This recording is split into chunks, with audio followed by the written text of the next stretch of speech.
খেলা শুরু হয়ে গেছে।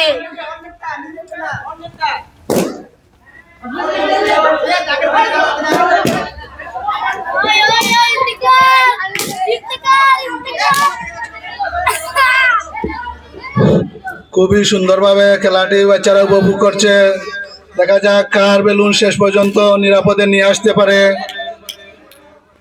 শুধু বেলুনের শব্দ পাওয়া যাচ্ছে, দেখি কার বেলুনটা শেষ পর্যন্ত হাতে থাকে। খুবই উৎসাহ উদ্দীপনার ভিতরে সবাই খেলায় অংশগ্রহণ করছে, খেলাধুলা করছে। ওমর ফারুককে দেখা যাচ্ছে তার বেলুনটি নিরাপদ জায়গায় রেখে দিছে। দেখা যাক শেষ পর্যন্ত ওমর ফারুক রাখতে পারে কিনা। তাহমিদের বেলুন ওর হাতে রয়ে গেছে।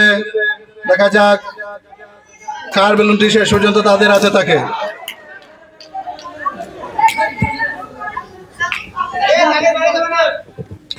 সবাই দাগের ভিতরে থেকে বেলুন ফুটানোর চেষ্টা করো, দাগের বাইরে গেলে আউট হয়ে যাওয়া।